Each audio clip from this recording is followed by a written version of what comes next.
नमस्कार स्टूडेंट्स, मैं डॉक्टर अनुराग सिंह, विभागाध्यक्ष BBA department Shri Vishwanath PG college. आज मैं बीबीए 5th सेमेस्टर के स्टूडेंट्स को उनके एक पेपर के बारे में पढ़ाना शुरू करना चाहता हूं। वो पेपर का नाम है इंडस्ट्रियल लॉज। कई आप MBAs में, BBAs में इसका नाम कहीं किसी करिकुलम में इंडस्ट्रियल लॉ भी लिखा रहता है, कहीं कहीं लेबर लॉज भी है। कुल मिला के कॉन्सेप्ट इसको जो इन जनरल माना जाता है ये लेबर लॉज है।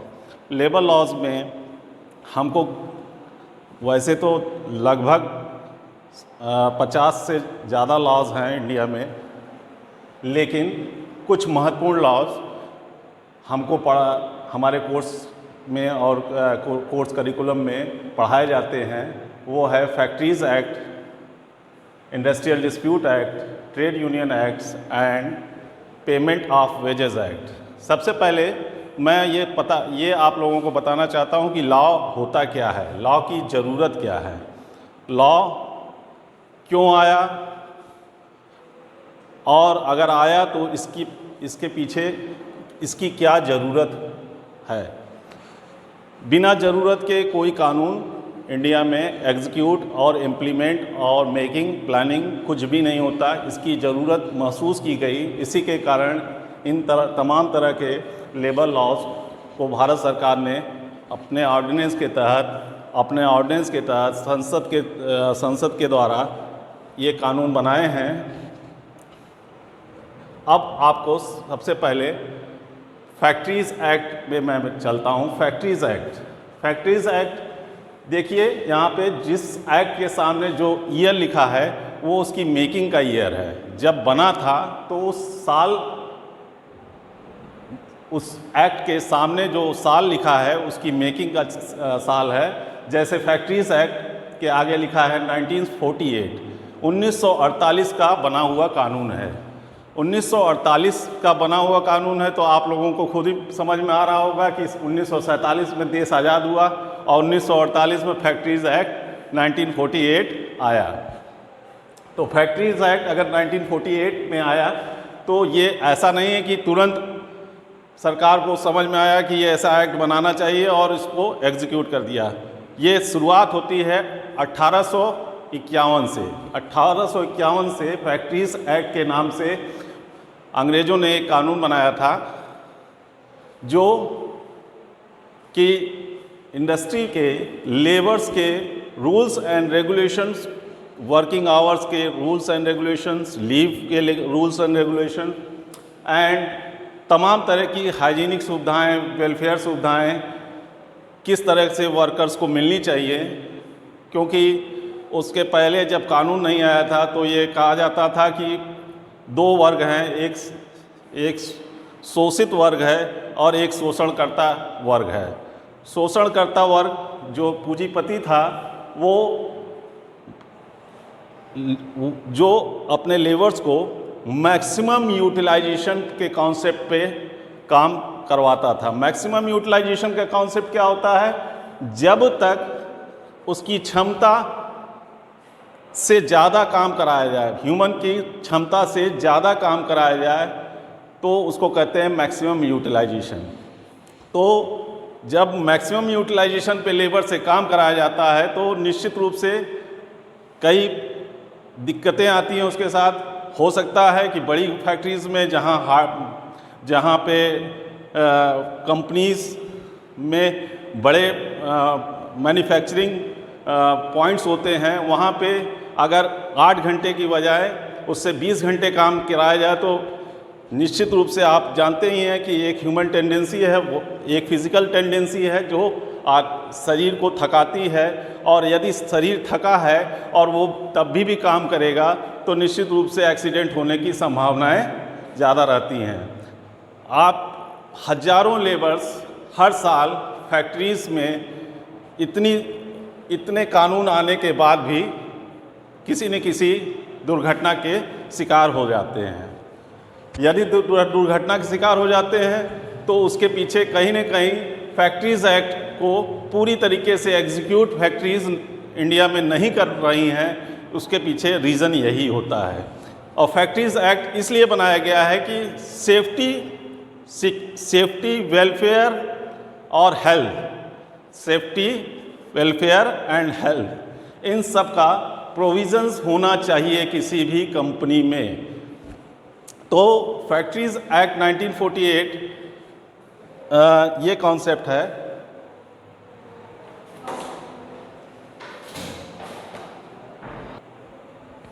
हाँ, तो मेरी बात यहाँ से शुरू हुई थी कि फैक्ट्री एक्ट की रिक्वायरमेंट के कारण और फैक्ट्री एक्ट के मिसमैनेजमेंट के कारण फैक्ट्रीज़ में दुर्घटनाओं से हज़ारों वर्कर हर साल मारे जाते हैं, जैसा कि गवर्नमेंट ऑफ इंडिया का रिकॉर्ड कहता है। अगर गवर्नमेंट ऑफ इंडिया का रिकॉर्ड कहता है तो कहीं ना कहीं गवर्नमेंट ऑफ इंडिया के इस एक्ट में ये एक्ट तो सही है, लेकिन इस एक्ट का एग्जीक्यूशन कंपनीज कहीं ना कहीं नहीं कर पाती या नहीं करना चाहती। अगर नहीं करना चाहती तो ये एक्ट इसीलिए बनाया गया है कि ये कानून फोर्सली अपडेटेड हो उन फैक्ट्रीज़ के ऊपर, एग्जीक्यूट हो उन फैक्ट्रीज़ के ऊपर जो हैवी इंडस्ट्री हैं जहाँ पे हैज़ार्ड की जहाँ पे दुर्घटना होने की संभावनाएं ज़्यादा होती हैं। तो ये कॉन्सेप्ट फैक्ट्री एक्ट का है जो आप लोग BBA 5th सेमेस्टर में पढ़ेंगे। दूसरा कॉन्सेप्ट आता है, दूसरा लॉज है आपको जो पढ़ना है वो है इंडस्ट्रियल डिस्प्यूट एक्ट 1947। जैसा कि आप नाम से ही जान पाते हैं कि ये डिस्प्यूट एक्ट है। डिस्प्यूट क्या होता है? डिस्प्यूट मीन्स झगड़ा, हिंदी में जिसको कहते हैं झगड़ा। और ये एक कॉन्सेप्ट है जहां लेबर और एम्प्लॉयर के बीच में, वर्कर और एम्प्लॉयर के बीच में कहीं न कहीं मिसअंडरस्टैंडिंग होती ही है। ऐसा जनरल कॉन्सेप्ट है, जहां एम्प्लॉयर रहेगा वहीं एम्प्लॉई रहेंगे, दोनों एम्प्लॉय के बीच में कुछ न कुछ अनजस्ट को लेके ये प्रॉब्लम बनी रहती है। और इससे अगर ये बड़ा रूप ले लेती है तो फैक्ट्रीज़ के लिए बड़ा नुकसानदेह होता है। जैसा कि आपने नाम सुन रखा होगा, हरियाणा में मारुति का मानेसर प्लांट है। मानेसर प्लांट मारुति का सबसे बड़ा प्लांट है और 2007 में वहाँ पे एक इंडस्ट्रियल डिस्प्यूट हुआ जिससे कि मारुति को अपना प्लांट पूरे 2 महीने तक बंद करना पड़ा। यहाँ तक कि मारुति ने धमकी तक दे दी राज्य सरकार को कि आप यदि डिस्प्यूट को सॉल्व नहीं कर पाएंगे तो मैं अपना प्लांट किसी दूसरे स्टेट में शिफ्ट कर दूंगा। तो कहने का मतलब इंडस्ट्रियल डिस्प्यूट के अब आप समझ सकते हैं कि यदि मारुति का 2.5 महीने प्लांट बंद हो जाए तो मारुति की सेल पे क्या असर पड़ेगा। किसी भी बिजनेस ऑर्गेनाइजेशन के लिए मैन्युफैक्चरिंग सबसे इम्पॉर्टेंट चीज़ होती है, जो कि ऐसे ब्रांड हों, मारुति या टाटा, इन सब ऐसे ब्रांड के लिए मैन्युफैक्चरिंग सबसे इम्पॉर्टेंट चीज़ होती है। अगर मैन्युफैक्चरिंग उनकी बंद हो गई 2-2.5 महीने तो उनका कम से कम कई 100 करोड़ का नुकसान उनको उठाना पड़ता है। मार्केट कंपटीशन की मार्केट है, मार्केट में अगर प्रोडक्ट गायब हुआ तो उसकी जगह दूसरा प्रोडक्ट जगह ले लेता है, और जब दूसरा प्रोडक्ट एक बार इस्टेब्लिश हो गया तो पहले प्रोडक्ट की कोई ज़रूरत किसी कंज्यूमर को नहीं पड़ती। तो कुल मिला के इस तरीके का इन्वायरमेंट रखना पड़ता है किसी भी फैक्ट्री को कि वहाँ डिस्प्यूट ना हो, और अगर डिस्प्यूट होता है तो वो पूरी मैन्युफैक्चरिंग और पूरे कंज्यूमराइजेशन के लिए एक सेटबैक होता है। अब देखिए, इंडस्ट्रियल डिस्प्यूट एक्ट 1947 में बना। 1947 में बना, इसका सीधा मतलब है फैक्ट्री एक्ट के पहले इंडस्ट्रियल डिस्प्यूट एक्ट बना। अब चूंकि झगड़े हमेशा से होते आए हैं और ये एम्प्लॉयर और एम्प्लॉइज़ के बीच में एक मिसअंडरस्टैंडिंग बनी रहती है, जिसको हैंडल करने का काम कौन करता है? Industrial dispute act. इसमें ऐसे ऐसे प्रोविजंस दिए गए हैं कि एम्प्लॉयर एम्प्लॉई अपने छोटे मोटे झगड़े को एक वर्क कमेटी इसमें आप इस कानून में दी गई है, वर्क कमेटी के द्वारा अपने छोटे मोटे झगड़े को सुलझा लें और ये आगे न बढ़ पाए। अगर आगे बढ़ता है तो सरकार ने इसमें बहुत से ऐसे प्रोविजंस दिए हैं जिसमें सरकार को खुद इन्वॉल्व होना पड़ता है। अब मैं तीसरे लॉज की तरफ चल रहा हूँ, जो है ट्रेड यूनियन एक्ट 1926। ये सबसे पुराना है। ट्रेड यूनियन, जैसा कि नाम से आप समझ सकते हैं कि ट्रेड यूनियन क्या होता है। एम्प्लॉई या एम्प्लॉयर, इनका जो संघ होता है उसको कहते हैं ट्रेड यूनियन। बहुत सी ट्रेड यूनियन ऐसी होती हैं, आप सुन रखे होंगे कि रेलवे मेंस यूनियन है, रेलवे मेंस यूनियन रेलवे की सबसे बड़ी ट्रेड यूनियन है, उसको रेलवे मेंस ट्रेड यूनियन कहते हैं। तो ये लाखों कर्मचारी जो जिस फैक्ट्रीज़ में काम करते हैं उनमें भी ट्रेड यूनियन भी कई तरह की अलग अलग ट्रेड यूनियन अलग अलग नामों से बना लेते हैं। और ये ट्रेड यूनियन की ज़रूरत क्यों महसूस हुई? ट्रेड यूनियन की ज़रूरत ये महसूस हुई कि जब भी एम्प्लॉयर चाहता है एम्प्लॉइज़ का शोषण करना चाहे तो एक लकड़ी और 1000 लकड़ी का फ़र्क आ जाता है। एक लकड़ी को तोड़ना आसान होता है और 1000 लकड़ी को तोड़ना मुश्किल होता है। इसीलिए उसी कॉन्सेप्ट पे ट्रेड यूनियन बनाए गए हैं और उनको रेगुलाइज करने का भारत सरकार ने उन सारी ट्रेड यूनियन को रेगुलाइज करने के लिए कौन सा एक्ट बनाया है? Trade union act 1926। ठीक, अब मैं आगे बढ़ता हूँ। Payment of wages act wages को लेके बहुत सी दिक्कतें हर एम्प्लॉइज़ के मन में होती हैं। कभी क्या होता है कि एम्प्लॉयर का मन हुआ 15 दिन बाद सैलरी दे रहा है, कभी 2 महीने बाद सैलरी दे रहा है, कभी 25 दिन बाद दे रहा है। तो ये दिक्कत की बात है, एक एम्प्लॉयर के लिए नहीं, एक एम्प्लॉई के लिए जिसका घर चलता है। तो इस कॉन्सेप्ट को रेगुलाइज करने के लिए भारत सरकार ने जो एक्ट का निर्माण किया है उसका नाम है payment of wage act. Payment of wage act में दिया गया है कि मैक्सिमम 7 डेज हर महीने के 7वें दिन या 10वें दिन तक किसी भी एम्प्लॉइज़ की पेमेंट आपको करनी पड़ेगी, या पहली तारीख से लगा के 7 तारीख तक या 1 तारीख से लगा के 10 तारीख तक। खैर ये जब मैं एक्ट आपको पढ़ाऊँगा तो उस समय आपको इन प्रोविज़न्स के बारे में बताऊँगा। तो को मिला के अभी आपको 4 एक्ट हैं जो BBA 5th सेमेस्टर में है। इसके बाद 4 और एक्ट हैं, उनको मैं आगे के कॉन्सेप्ट में आपको पढ़ा रहा हूँ। नाउ स्टूडेंट, नेक्स्ट एक्ट जो आपको पढ़ना है वो है मिनिमम वेज एक्ट 1948।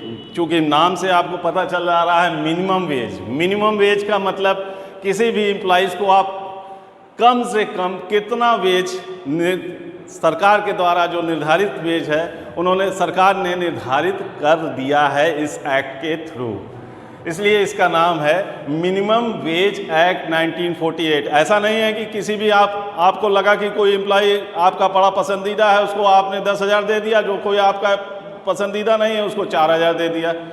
ऐसा कुछ भी नहीं है। एक काम के लिए, एक समय के लिए एक पैसा निर्धारित कर दिया गया है भारत सरकार के द्वारा इस एक्ट के थ्रू, जिसको कहा जाता है मिनिमम वेज एक्ट 1948। क्लियर है? ऐसा क्यों हुआ? बट नेचुरल है कि आप सब जान ही सकते हैं कि लेबर लॉज है, लेबर्स की सिक्योरिटी, सेफ्टी और उनके एक्सप्लॉयटेशन ना हो पाए उनका, इसलिए ये एक्ट बनाए गए हैं। फिर नेक्स्ट आता है मैटरनिटी बेनिफिट एक्ट 1961। हर एक इंडस्ट्रियल इंटरप्राइजेज में कहीं पे पुरुष काम करते हैं, कहीं बहुत सी महिलाएं भी काम करती हैं। अगर पुरुष काम करते हैं तो पुरुष की सेफ्टी और उनके वेलफेयर के लिए जो एक्ट बनाए गए हैं वो अलग एक्ट हैं, और कुछ एक्ट केवल स्पेशली महिलाओं के लिए बनाए गए हैं, इंडस्ट्रियल एंटरप्राइजेज में काम करने वाली महिलाओं के लिए। तो भारत सरकार के द्वारा जो बनाया गया एक्ट है इंडस्ट्रियल लॉ के थ्रू, लेबर लॉ में, वो है maternity benefit act 1961। Maternity benefit आपको देखने से ही समझ में आ जाता है। मैटरनिटी बेनिफिट वो बेनिफिट होता है जो स्त्रियों को, जो वर्किंग वुमेन्स हैं,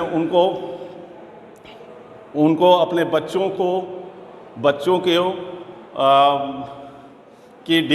उनकी डिलीवरी के समय, उनकी प्रेगनेंसी के समय 6 महीने की जो लीव जो उनको चाहिए होती है, ऐसा कॉन्सेप्ट बना है कि 6 मंथ की लीव दी जाती है, लेकिन ये लीव होती है इस एक्ट के थ्रू विथ पेमेंट।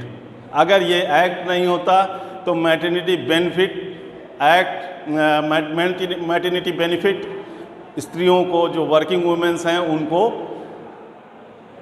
हो सकता है कि कुछ कंपनियां देती, कुछ कंपनियां नहीं देती, लेकिन इस एक्ट के लागू होने के कारण सारी कंपनियों को, इवन गवर्नमेंट एम्प्लॉयज़ को भी इस एक्ट के थ्रू गुजरना पड़ता है। क्लियर है? इसका ईयर आप देख लीजिए, 1961 है। 1961 का ये बना हुआ कानून है।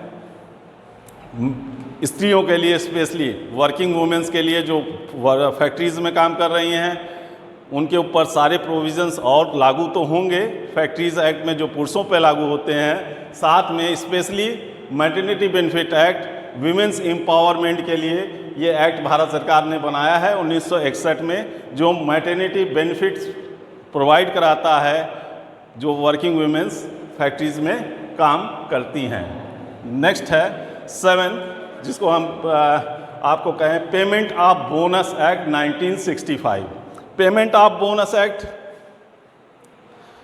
नाम से ही जाहिर है, बोनस वो पार्ट होता है सैलरी का पार्ट बोनस नहीं माना जा सकता, लेकिन किसी जगह सैलरी का पार्ट भी बोनस बना दिया जाता है। लेकिन बोनस वो चीज़ होती है जो अगर कंपनी प्रॉफिट में आती है, मींस उसने अगर बैलेंस शीट में अपने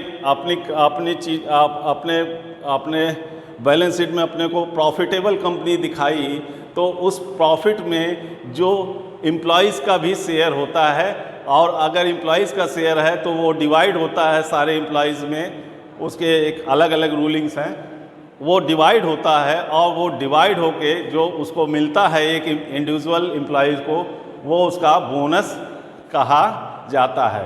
अब चूँकि पेमेंट ऑफ बोनस एक्ट है, तो पेमेंट ऑफ बोनस एक्ट है, तो अगर कोई कंपनी प्रॉफिट में है तो उसको, एम्प्लॉयर को उसको बोनस देना ही पड़ेगा। ये एक्ट के थ्रू ये चीज़ एग्जीक्यूट होती है। नेक्स्ट आ गया the payment of gratuity act 1972। Payment of gratuity act, gratuity वो चीज़ होती है, इनाम जिसको कहते हैं इनाम। इनाम क्या होता है? अच्छे कार्य, आप 20 साल किसी कंपनी में काम कर रहे हैं, 20 साल किसी फैक्ट्री में काम कर रहे हैं, आपने उस फैक्ट्री के लिए अच्छा, उस कंपनी के लिए अच्छा कार्य किया है, तो आपको क्या, बोनस तो आपको मिलेगा ही, सैलरी आपको मिलेगी, लेकिन अच्छे कामों का एक इनाम मिलता है जिसको कहते हैं ग्रेचुइटी। आप जब रिटायर होते हो तो आपको कंपनी के थ्रू एक राशि, लंप सम अमाउंट मिलता है जिसको कहते हैं ग्रेचुइटी। और ग्रेचुइटी एक्ट इसलिए बनाया, देखिए इसकी ये ईयर को ध्यान दीजिएगा, 1972 में बना हुआ है ये कानून है। तो ये इस कानून के तहत, the payment of gratuity act के तहत, यदि एम्प्लॉय के सर्विस में कोई प्रॉब्लम नहीं रही है, एम्प्लॉयर की साइड से कोई प्रॉब्लम नहीं रही है, एम्प्लॉयर ने कभी उसको उसके काम से कभी नाराज़गी नहीं, कोई प्रॉब्लम नहीं रही है। नाराज़गी मीन्स नाराज़ होना एक अलग चीज़ है, सस्पेंड करना, टर्मिनेट कर देना या पेनल्टी मार देना, तब तो अलग कॉन्सेप्ट है। लेकिन अगर कोई इस तरीके की सर्विस नहीं रही है और सर्विस में क्या है कि उसकी सर्विस बड़ी अच्छी रही है एम्प्लॉयर की नज़र में, तो उसको इस एक्ट के थ्रू ग्रेच्युटी की देनदारी बनती है। क्लियर है कॉन्सेप्ट? तो ये सारे 8 एक्ट आपको पढ़ने हैं। इंडस्ट्रियल लॉ में इंडस्ट्रियल लॉ कहते हैं, कई कई जगह लेबर लॉज कहते हैं। इसलिए अब आप सबसे पहला कॉन्सेप्ट समझिए कि लेबर लॉज आया क्यों।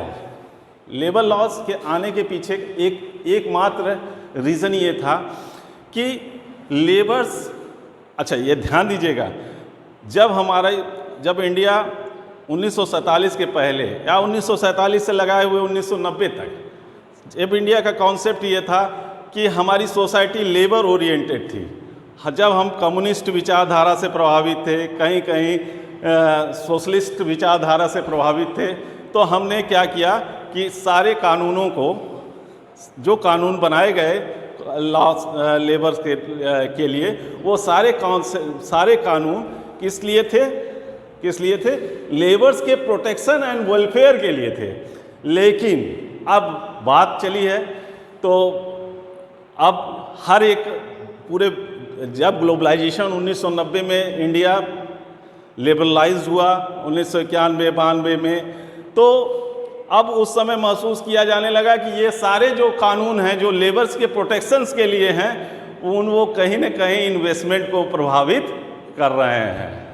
अब आपने अखबारों में सुन रखा होगा कि मोदी सरकार, जो सेंट्रल गवर्नमेंट है, नरेंद्र मोदी जी की सरकार, वो बहुत से लेबर लॉज में चेंजेस करना चाह रही है या चेंजेस कर रही है। उसमें सबसे पहला जो आपको मैंने बताया, फैक्ट्रीज एक्ट में बहुत से बदलाव होने जा रहे हैं।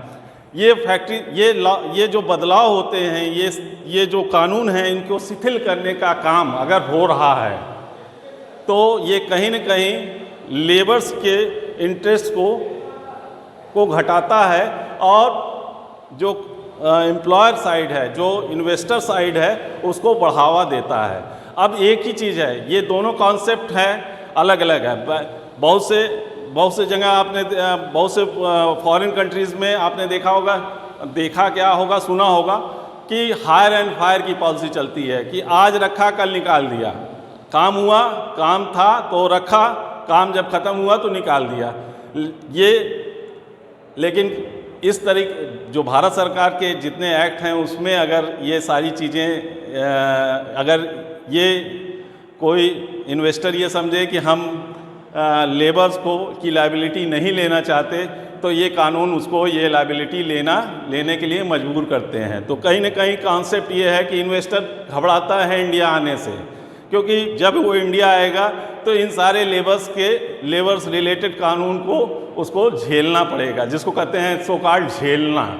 अगर झेलेगा तो इसमें हर एक एक्ट को लागू करने के लिए अलग अलग इंस्पेक्टर्स बनाए गए हैं। फैक्ट्रीज़ के इंस्पेक्टर अलग हैं, ग्रेच्युटी के इंस्पेक्टर अलग हैं, वेजेस एक्ट के इंस्पेक्टर अलग हैं। तो ये कहा जाता है कॉन्सेप्ट कि इंडिया में इंस्पेक्टर राज है। इंस्पेक्टर राज मीन्स हर कानून को लागू करना और उसको पूरा लागू कराना और उसको आगे बढ़ाने का काम जो करता है वो इंस्पेक्टर करता है। तो कहीं न कहीं इन सारे इंस्पेक्टर्स के ये कानून लागू अगर नहीं हो पाते, फैक्ट्रीज़ एक्ट है लेकिन तभी भी दुर्घटनाएं हो रही हैं, तो कहीं न कहीं एक क्वेश्चन मार्क होता है कि कानून तो आपका सही है लेकिन एग्जीक्यूशन पार्ट आपका गड़बड़ है। एग्जीक्यूशन पार्ट एग्जीक्यूट कौन कराएगा? एग्जीक्यूट कराने की जिम्मेदारी भारत सरकार ने उन इंस्पेक्टर्स पर दे रखी है। अगर इंस्पेक्टर्स हर जगह आपने सुन रखा होगा कि फैक्ट्रीज़ एक्ट के इंस्पेक्टर आते हैं, घूस पटाई लेके चले जाते हैं। तो घूस जो ये करप्शन है वो इंस्पेक्टर्स को रखने से वर्कर्स का लाभ कम हुआ लेकिन इंस्पेक्टर्स का लाभ ज़्यादा हो गया। और इंस्पेक्टर का लाभ हुआ तो ये इंस्पेक्टर किसका शोषण करते हैं? वो एम्प्लॉयर का शोषण करते हैं। एम्प्लॉयर क्या करता है कि ये कानून के झमेले से बचने के लिए वो इंस्पेक्टर को पैसा देता है। तो कोई भी इन्वेस्टर अगर इंडिया में आता है तो वो इंस्पेक्टर्स को ही पैसा देते देते थक जाएगा।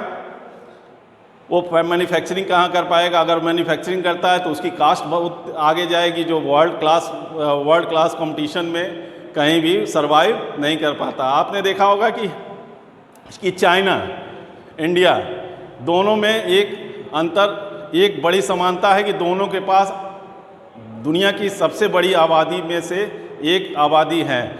चाइना की आबादी भारत से थोड़ी सी ज़्यादा है। दोनों के पास पूरे वर्ल्ड की 25% आबादी चाइना और इंडिया में मिला के रहती है। अब चाइना ने तो अपने मैन पावर, अपने ह्यूमन रिसोर्सेज का इस्तेमाल कर लिया। ह्यूमन रिसोर्सेज का इस्तेमाल इसलिए कर लिया कि वहाँ पे ये लॉज इतने ज़्यादा प्रभावी नहीं हैं, या उनके यहाँ जो लेबर लॉज हैं वो इस तरीके के लॉज नहीं हैं जो लेबर को प्रोटेक्ट करते हैं। तो वो सारी वर्ल्ड की सारी कंपनियाँ क्या हुई कि सारी कंपनियाँ चली गई कहाँ? चाइना।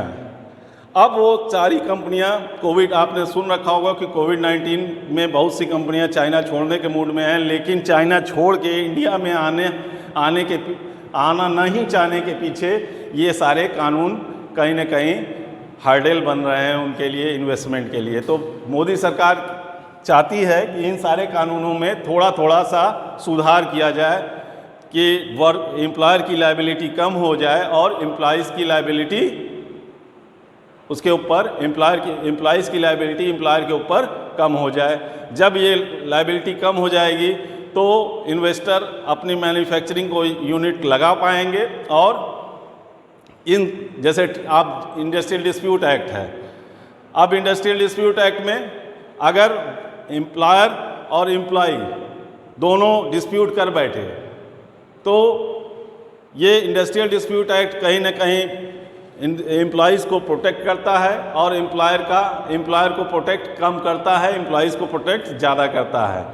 तो हो सकता है कि मांगे अनजस्ट हो सकता है कि एम्प्लॉई साइड से दिक्कत हो, लेकिन ये कानून जब प्रोटेक्ट करता है तो एम्प्लॉइज़ को प्रोटेक्ट करता है। जब एम्प्लॉइज़ को प्रोटेक्ट करेगा तो नुकसान किसका होगा? एम्प्लॉयर का। और एम्प्लॉयर का अगर नुकसान हुआ तो वो निश्चित रूप से वर्ल्ड की बहुत सी कंट्रीज़ हैं जो चाहती हैं कि हमारे यहाँ मैन्युफैक्चरिंग हब लगे जिससे रोज़गार पैदा हो। रोज़गार तो सभी चाहते हैं, एम्प्लॉयमेंट अपॉर्चुनिटीज़ उनके यहाँ बढ़े। अगर एम्प्लॉयमेंट अपॉर्चुनिटीज़ बढ़ती हैं तो उनकी इकोनॉमी ग्रोथ करती है। अगर ये इकोनॉमिक ग्रोथ अगर इंडिया में थोड़ी कम है तो कहीं ना कहीं बहुत सी सरकारों के मन में ये भी है कि ये सारे जो लेबर लॉज हैं वो इस मार्ग में हर्डल पैदा करते हैं। तो अब पूरा कॉन्सेप्ट इस तरीके का है कि इंडस्ट्रियल लॉ तो आपको पढ़ना है, इंडस्ट्रियल लॉ में ये सारे एक्ट पढ़ने हैं। और यदि आप किसी कंपनीज़ में, किसी फैक्ट्री में आप एज ए मैनेजर अपॉइंट होते हैं तो ये सारे कानूनों की जानकारी आपके पास होनी चाहिए, क्योंकि ये इसमें बहुत से रजिस्टर्स बनते हैं, बहुत से, मैंने कहा ना कि इंस्पेक्टर्स से आपको डील करना पड़ता है। मालिक नहीं डील करता, एम्प्लॉयर नहीं डील करता, उसके नीचे के मैनेजर्स डील करते हैं। तो ये मैनेजर्स जो डील करने वाले हैं वो आप हो सकते हैं, आप में से बहुत से लोग मैनेजर बनेंगे भविष्य में। तो ये सारे कॉन्सेप्ट को आपको, ये सारे लॉज को आपको जानना ज़रूरी है, क्योंकि ये जब आप कानून नहीं जानेंगे तो उसका एग्जीक्यूशन आपकी फैक्ट्री में कैसे हो रहा है या नहीं हो पा रहा है, तो कैसे करना है, ये सारी चीज़ें आपको पता रहेंगी। तो अच्छा मैनेजर बनने के लिए ये इंडस्ट्रियल लॉज आपको पढ़ने पड़ेंगे। ठीक है बच्चे, आप लोगों को कुछ भी प्रॉब्लम हो तो इंक्वायरी ज़रूर कीजिएगा। नेक्स्ट लेक्चर में मैं आपको फैक्ट्री एक्ट से प्रारंभ करूंगा। फैक्ट्री एक्ट में कौन कौन से चैप्टर्स हैं, उसमें कौन कौन से चैप्टर्स का अलग अलग नाम है। अच्छा, मैं एक चीज़ और बताना चाह रहा हूँ कि कानून है, कानून में सबसे पहली चीज़ होती है डेफिनीशन। एक्ट जब भी आप खोलेंगे तो उसमें सबसे पहली चीज़ होती है डेफिनीशन। डेफिनीशन हो सकता है कि जो लेबर की डेफिनेशन फैक्ट्री एक्ट में है वो इंडस्ट्रियल डिस्प्यूट एक्ट में लेबर की डेफिनेशन दूसरी हो सकती है। तो जो डेफिनेशन है उसको याद करना और उसको जानना ज़रूरी है। अगर एक्ट में वो शब्द इस्तेमाल होता है प्रोविजंस में, एक्ट में, सेक्शंस में, तो वो उस डेफिनेशन को लेके ही वो सेक्शन को आप बढ़ेंगे, समझेंगे और इसी को एग्जीक्यूट करेंगे। क्लियर है?